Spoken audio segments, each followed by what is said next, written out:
we're back for another top 10 weekly power ranking of the NFL teams heading into week 9 of the 2024 season. Week 8 was just played, and this is the rankings of every team and every game they've played so far this season up to this point. 2 weeks ago, we predicted some outrageous scripted upsets, and they didn't quite happen, but they happened this last week.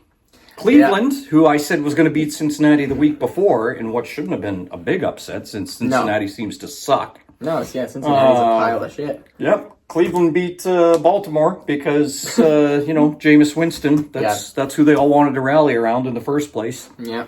Well, that should have been Jameis Winston starting all season, but we're going to start getting these scripted NFL picks right. We're just starting off. We're just finding our... Just so close. Yeah, we're close. Whatever. Any game that you pick the Browns to win is an upset. So, yeah, we picked the Browns sometime recently, and it didn't go right.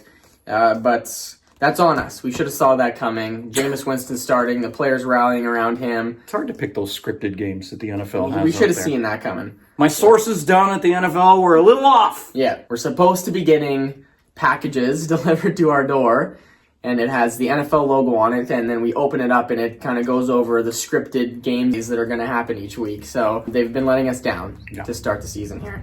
Honorable mentions for me are the Atlanta Falcons and the Philadelphia Eagles.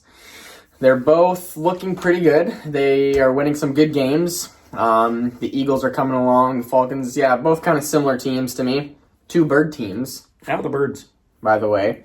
And so those are teams that you could look to possibly see moving into my top 10, depending on what happens next week. So, kicking off at number 10, I have the Denver Broncos. Yeah. That's the one I knew that you were going to be upset about because... You can't be upset. I mean, if they deserve to be in the top 10, that's fine. No, I don't like the Denver Broncos. What can I say? I'm a Chiefs fan, and I trust me, I didn't like putting the Broncos in here, but I had to. I didn't even realize they're 5-3. Like, if I'm being completely honest, I haven't watched a single Broncos game this year. Not even when they played the Steelers, and he's a Steelers fan. Yeah. But no, I'm impressed. I've looked into their stats and what they've done a little bit, who they've beaten, and they're not by any means the best team in the league, but they've just scraped my top 10. Bo Nix is looking a little bit better and better. They're coming along. He's starting to look like that experienced rookie quarterback that people thought he might. Yeah. And Sean Payton believed in the guy. So, yeah. And he looked pretty brutal to start, but I tell you, the last 2 or 3 weeks, I think he's looked pretty decent, put up some decent numbers. Yep. I mean, hey, Kenny Pickett looked pretty brutal to start, and that hasn't changed. Yeah, he's still brutal. Don't worry about him. Where's my Kenny Pickett shirt? I had a Kenny Pickett jersey. We probably got rid of it. But yeah, Broncos, they're nothing they're not extremely good or anything right now. But to be a top 10 team is a pretty good accomplishment for the Broncos and how they've been recently. So Broncos are pretty sneaky good, actually. This is going to shock you. Uh-oh. I had to give full props to the Broncos because unlike you, I haven't watched a full game of them, but I've been kind of paying attention to them a little bit more. Yeah. Because I thought they were sort of a joke that was getting through by with a good defense and a very drab offense, but they're starting to feel it a little bit here and be more assertive and dominant. We watched that game where they played, where were they? Against New Orleans there a few weeks ago, I think. That was one of the primetime games. And they dominated that, I think, right? I mean, New Orleans, it was Spencer Rattler, right? But the thing is, they're taking care of business. Was it? Or was it the Broncos defense? So anyways, I actually have the Broncos up at number 7 on my power ranking. All right. Right? You had them squeezing in at number 10. I got them all the way up at 7. I'm starting to believe the Broncos might be a pretty decent team. And coming from a guy who doesn't like the Broncos... Yeah, see, that just doesn't make any sense to me. Based on that, you have the Broncos ahead of, for sure, 1-6-2 or 6-1 or possibly 7-0 team. No, that might I don't see what team that could be, but we'll find out, I guess. Yeah, you will. So at number 10, I had the Broncos. Coming in at number 9, I have the Minnesota Vikings. Yeah, I think some of that beginning season hype is starting to die down on them. And it was rightfully earned. They did really well, but they beat some good teams. I think it was very imperative for them to beat the Rams because I find sometimes these teams that weren't supposed to do good start the season really good, and then they finally lose a game, and then all of a sudden they just start stacking losses. Things start to unravel. And I have a feeling the Vikings, I really hope that they can start to win, but I have the feeling that they've lost their winning mojo here. I mean, they've lost 2 games, obviously they have. And so I'm a little bit worried about the Vikings. They're playing the Colts, and the Colts just announced today that Joe Flacco is going to be the quarterback. The Colts, the Colts are another one of those sneaky good teams that nobody's really noticing, and I think they're a team that rallies around Joe Flacco. Like, teams look at stuff like this. They're like, Joe Flacco should be our starting guy. Anthony Richardson is 10 for 32 he was in that game. 10 completions for 32 attempts. I mean, how long does it take? Anyone who plays sports knows this. When you're looking around at your teammate and the guy stinks, and you know there's a guy on the bench who's better, you get more and more frustrated. And then when a coach finally pulls the trigger and brings the guy in that everyone wanted to see in there, the whole team elevates. So the Colts, I would have picked the Vikings hands down to win that game until they announced that Flacco's in. And now I feel like the Colts could beat the Vikings, which means they're going to be 3 in a row losses. I am worried for sure. Like, I need to see the Vikings, like, everything was going well when they kept winning, but now that they've lost, I'm all of a sudden looks like they might start to stack some losses here, and that shows a team to me that, like, I hate to say it because I like to cheer for the Vikings, but that shows a team to me that is not able to come back and fight through adversity, and so I didn't totally drop them out of my top 10 because, like, they've still looked dominant in those first 5 games and one of the best teams throughout that. So number 9, they've dropped quite a bit, but we'll see how we were both pretty harsh on the Vikings, 10 and 9. Both. I guess. I think 2 weeks ago I had them at number 2. Yeah, they were. But when you lose 2 games and other teams keep winning, what are you going to do? So number 9 for the Vikings, coming in at number 8, moving up just 1 spot from last week. They're slowly climbing the ladder. I have the Pittsburgh Steelers. The Steel! These guys right here. The Pittsburgh Steelers, they were number 9 last week, and I'm constantly going back and forth between who has the best defense in the league. Is it the Steelers? Is it the Chiefs? Is it the Broncos, I guess? Who knows? Like Broncos, Chargers, I guess you got to think about it. I'm constantly going back and forth, and the Steelers are always one of the defenses right there in my mind. And I think their defense can take over any game. That's the biggest reason why they're slowly climbing my ladder here. The reason they're not higher up yet, because they are one of the 6-2 teams, and I should mention, I had a very hard time ranking all of these upcoming teams here, because they're all very close. But, yeah, one of the reasons they're still not higher up is because I think, like we've talked about, the complementary football, and I think the Steelers do a great job of that. Yep. Now, what I'm worried about is, what if their defense goes down in a game? What if their defense is just on an off game one of these weeks? They're not having a great game. No, the Pittsburgh Steelers, that's not going to happen. Can the Steelers... It happened against Dallas, didn't it? Yeah, and that's the thing. Can the Steelers offense do more than just the complimentary? Like, all they need to do is complimentary football, but what happens when they get into a position where they need to win in a shootout? Can they? And that's where they're a little bit down for me. Russell going to throw that moon ball deep to Pickens. 50-50 ball. Yep. But no, yeah, I haven't seen it. And they've had some good offensive games, but to me it still falls into the category of complimentary football. They haven't beaten really a good team this year. And so they're 6-2. I like the Steelers, but can't move up. The teams ahead of them are still better right now. All right. I've been hard on the Steelers. I'm a Steelers fan, but I've been hard on them too for some of the reasons you just mentioned. But I finally had enough with them handling the Jets. And I know the Jets stink. By the way, for all you Jets fans out there, I know you're excited that your team started 8-1. Oh, wait a second. That's the Winnipeg Jets who started 8-1. Maybe you New York Jets fans should be cheering for the Winnipeg Hockey Jets instead. NHL, another professional team. 8 wins, 1 loss to start the season. Isn't that the kind of thing you were expecting? That aside, the Steelers, I think they've looked really good the last 2 weeks. I think they should have beaten the Giants by a lot more than they did. Definitely. right? Well, there was like how many called back touchdowns? Yeah, I think they had 2 or 3 called back. And I guess. No, and legitimate calls, mind you, but still, the point is they were right there, right? Like you're a infraction or two just like away, and that game was going to be blown out of the water. So I actually moved the Steelers all the way up, and I was reluctant to even have them in my top 10 early in the season. I have them all the way up to number 4. All right. I said enough. All right. We're giving them their due. I believe in Mike Tomlin. All right. I want to go back to you saying that all their called back touchdowns were legitimate. I think there's one controversial one where the guy touched his foot down twice. Well, that's apparently the rule. It seems like a dumb rule, though. When a guy when a guy is in midair and can actually touch the ground twice, like not just skipping twice. I mean, touch, flying through the air, touch again, and out. Yeah, but that to me should have been a touchdown. Yeah, that's a play. Because of that play, the NFL is going to probably be looking over that rule now. But yeah, I like what Jason Kelsey said at halftime. He was like, "So what if a guy catches a ball and takes 15 steps with one foot and goes out of bounds? Is it not a catch?" Like, that's actually I mean, nobody's going to do that, but like, you get the point. You never know. Sometimes a guy who knows? What if a guy's leg cramps up? You've seen that happen before, and a guy's 5 yards from the end zone after running all the way. Oh, your leg seizes up, and it's like hop, hop, hop. Now, of course, if you were running all the way, but anyways, you know. But no, like, what if players now, the defensive players, what if they're like, okay, so that's a rule.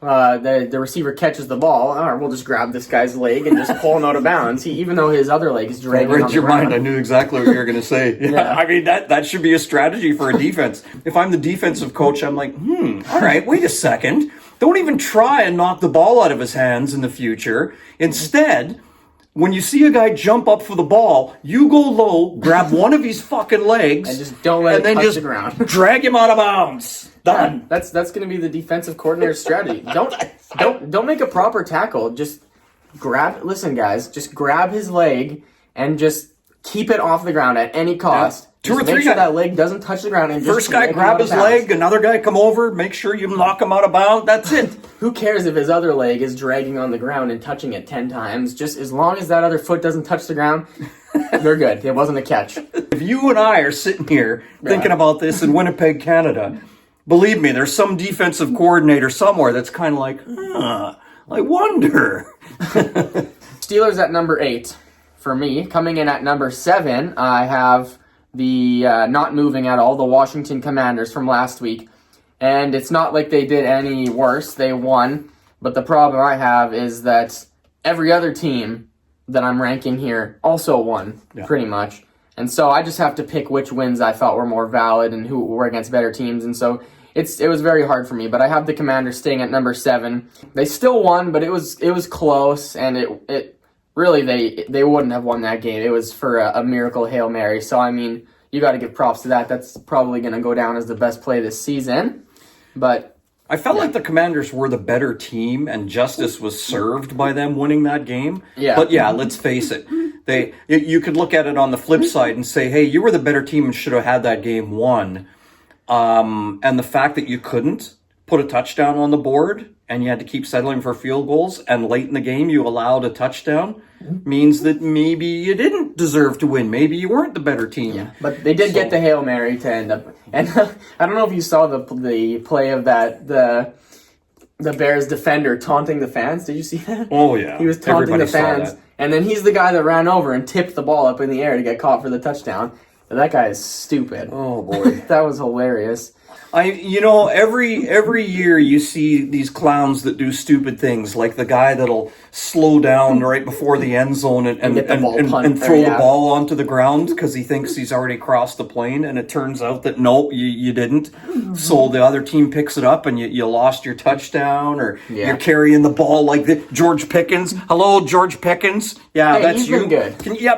Can you just, however they teach you? George Pickens loves this. He's this guy. When I catch it, I go like this with the ball all over the place, everybody. Here it is. Knock it out my hand. Yeah, he did that yesterday. I saw it. He does that every time. All the time. I admire the effort. He's trying to get extra yards, but sometimes you just got to tuck the ball and take a note from like somebody like Tyler Lockett's page. You're not getting any more yards. Just go down. Like you're just risking injury or a turnover. That was the genius of Bill Belichick. He used to coach his guys that.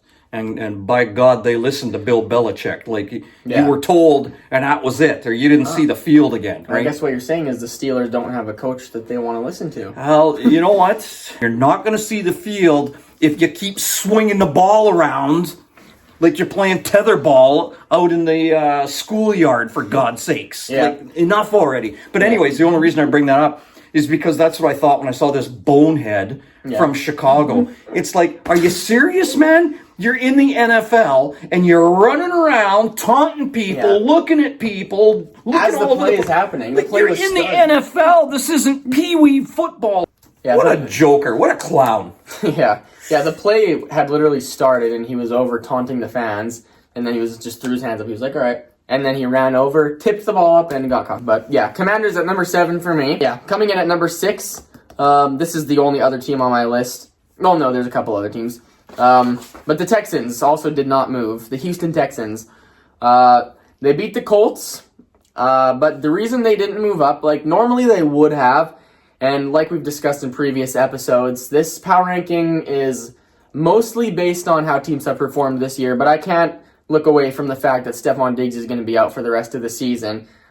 Automatically, they're a slightly worse team when one of their top receivers is out of the game, despite how they've played this year. They don't have him anymore. So I didn't drop him. I didn't move him up. I would have moved him up probably, but they're staying at number 6 for me for now. I had a real tough time with this, but I actually dropped the Texans right out of my top 10. I had them at number 7 last week. I've just seen too many games like the Colts when they're being quarterbacked by Anthony Richardson. I don't know, and they're just barely beat them. There's a couple other bad teams they barely beat, and that to me was just the straw that broke the camel's back. This barely beating Indianapolis when Anthony Richardson is throwing 10 for 32. And you can say, well, it's because the Texans' defense was good. No, it wasn't. It wasn't. You could put any defense against Anthony Richardson, and he's going to be throwing for 10 for 32, for God's sakes. You know what I mean? All the guy does is throw some long bombs. Every so often he hits, and his numbers look good. Yeah. But it's the Texans. It's not that I have a hate on for the Texans. Like, what are they, 6-2? Yeah, they're 6-2. And they're not in my top 10? It's just more of a, I don't know. I'm starting to get the feeling they're only just barely beating teams they should be beating convincingly. Yeah, and I feel like some of the other teams that I have ahead of them, ranked in my top 10, have been looking better. Yeah, I completely agree with that. But like, I actually understand you having the Texans out of this list. That's why this week is so tough. Like, all these teams are so close. Aside from like the top few, maybe even just 2 teams now, like all these teams are so close. If you have a team that I have at number 5 out of the list, I'm not surprised because it's so tough to rank all these teams. They're all like roughly around that 6-2 record. Well, and the Texans play the Jets this week on Thursday night. Oh boy, that'll be, if they don't beat the Jets by 14 points, I'm going to be worried. You know something? I'm going to tell you right now, Jets are going to win that game. Scripted NFL. This is it. I don't even know if that's scripted. I think the Jets, I don't know. I don't know about the Jets. But all right, Texans at number 6. At number 5, I have been disrespecting this team. Specifically last week, I had them at 8, but I can no longer disrespect them. They finally beat a good team. Who's that? The Buffalo Bills. Bills. They actually didn't beat a good team. They destroyed. And I still think the Seahawks are good. I'd say they're good. And that was my main concern. I was like, man, the Bills can't beat a good team. I picked the Seahawks to win that game, and we both did actually. Yeah, and the Bills destroyed them. So I can no longer disrespect the Bills. I do have the Texans behind the Bills, even though the Texans actually beat the Bills.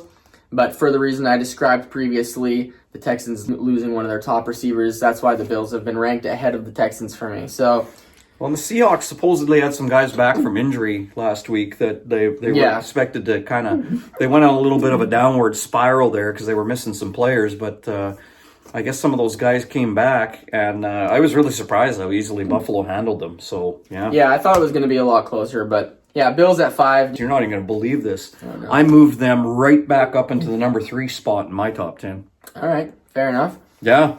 Yeah, all right. Well, at number 4, following the Bills at 5, I have the Green Bay Packers. They were 5 last week for me. Simple reason is why they're ahead of teams like the Bills and the Texans for me is that, well, the Texans beat the Bills.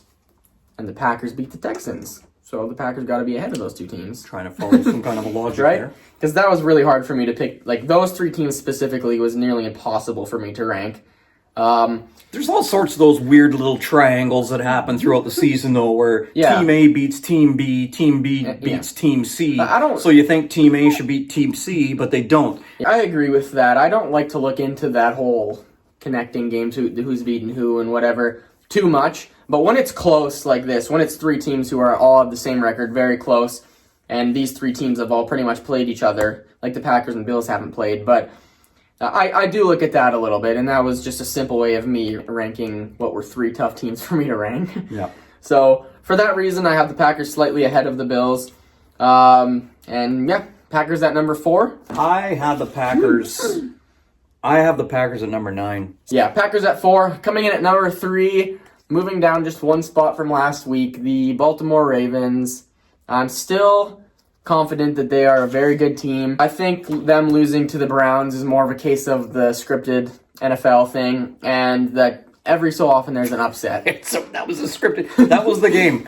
That's That the was. game. We And were, so we that's were what- watching the NFL this past weekend, and we were thinking to ourselves, like he was talking about earlier, with somebody just showing up at your door. I think that's what happens. There's certain play. Who was that guy? Who were we watching? On the Chiefs, who made that one stupid play? Jody Fortson, he lined up offside, and right? Yeah. And so we came up with the idea that the NFL actually comes to a certain player's door on each team every week. There's no it can be multiple players.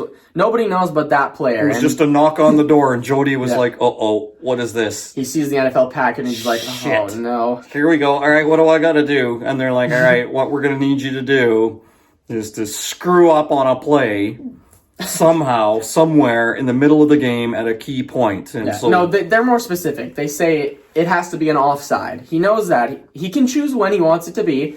It has to be an offside. Yeah. And so, when they get that knock on the door and they see the NFL package, they're like, shit. and then we noticed, because when he went back to the sideline, some of the players were laughing. So we were kind of doing our own version of lip reading, and we went over there, and Jody went over there. We're pretty sure he went over there, and he was like, "That was my scripted play, guys," because the rest of the team can't know. No. Like you got to keep then this Andy a Reid little can bit, right? just- So it's only Jody knows I've been scripted to go offside at some point. Yeah. And all the rest of the team knows, damn it, are we the guys who are getting scripted this week? We are? Shit. Yeah. Jody comes over and he's like, I was scripted. Because the first thing coaches go, "Why were you offside? Your foot was a whole foot over the line. What were you doing over there?" Scripted, coach. Yeah. And then then everyone had a good hee-haw. They were laughing. Yo, that was your scripted play. All right, Jody, no problem. Don't worry about it. He gets a pass. Yeah, he goes over to the coach, and at first he's worried. He's like, the coach is like, "Oh no, man, he's gonna get mad at me here." But he just, as soon as he can, "That was my scripted play," and the coach is like, "Okay, you get a pass on Maybe this that one." bonehead for Chicago, that was his scripted play. He did it in wild yeah. style. He was like, you know what? I was told to take a dumb pass interference call somewhere in the game, but instead, I'm like, you know what? If it's my week to be the scripted guy, the NFL showed up at the door, that defensive back, what was his name, Stevenson or something like that? They showed up and he's like, "I'm doing this in style." Yeah. So he decides, I'm running out the field, I'm pointing at people, I'm laughing. Then he goes over there and instead of knocking a ball down, he bops it up like it's a... He did it in style. He did his scripted play in style. Good for you. All right. Yeah, no, that's awesome. If I got the knock on the door and saw the package on my doorstep and I was scripted for a certain play, I'd make the most of it. I'd go out there, I'd be entertaining, I'd make all the news for football that week. Everybody would be seen. He did her good. Nobody knows about the Jody Fortson thing, only us, because we watched the whole game. Yeah. Everybody knows about that guy. He did a good job of his scripted play. I think George Pickens got a scripted play for the entire season. They told him, like, they knocked at his door and they said, Try to fumble for the the ball." whole rest of the year, once a game at least, you have to carry the ball like this when you catch it. Every game for the whole year. So every time he goes back, that's why Tomlin keeps putting him in the lineup, because he comes back and says, "Coach, I was scripted again to carry the ball like this." All right, get out there and catch a touchdown for me. You have to make sure to carry the ball in such a way that there's a very good possibility the opposing defense will get a fumble. Coach, Yeah. I could have got both feet down, but scripted play, so I had to tap twice with one foot. Yeah. Nah. We were supposed to be talking about the Ravens there, but The Ravens aren't that exciting to talk about. no, really not much has changed with the Ravens. I still think, I mean, for God's sakes, they lost to Cleveland. yeah, if they lose again, they will be dropping. I promise you that. They play Denver. Yeah, I do. Ooh, that could be good. That's a true test. Like I jumped Denver right up to number 7 in my power rankings, Yeah. and I put Baltimore all the way back down to number 5 in my power ranking. Fair enough, So yeah. I think this is going to be an interesting one. Yeah, I still think that the Ravens are legit.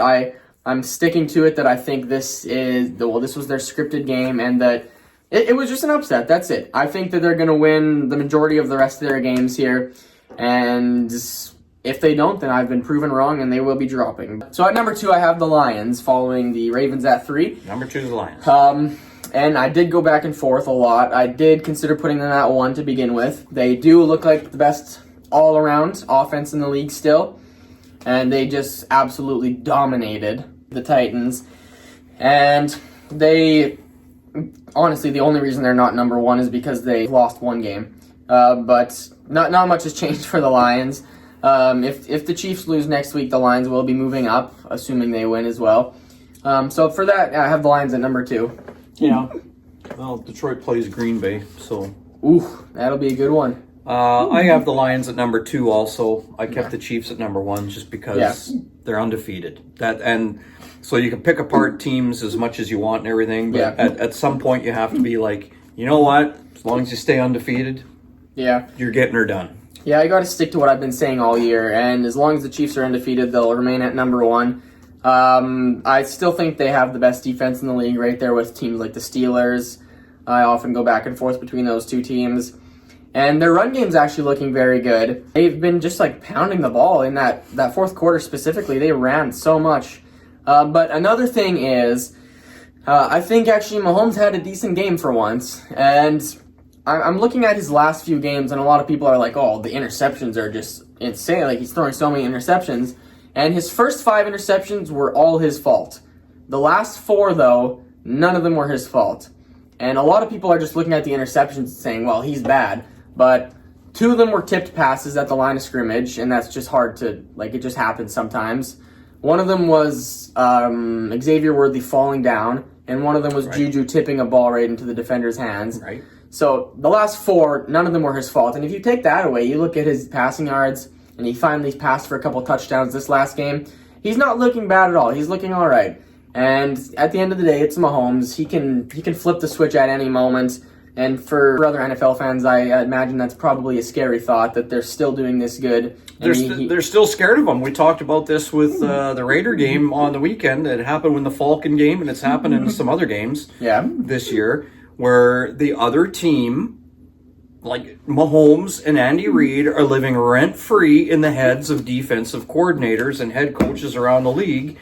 And the Raiders were in a situation where they could have kicked 2 field goals. Instead, they went 2 times in a row for 4th and goal situations, right? Yeah. Instead of just trusting, hey, we're hanging in there. Yeah, Let's take the points. Yeah. But they think to themselves, they can't get it out of their head. They're like, if we only take 3 points, then Kansas City's going to march 50 yards and kick at least a field goal and take a bunch of time off the clock. Well, you're handing them the game.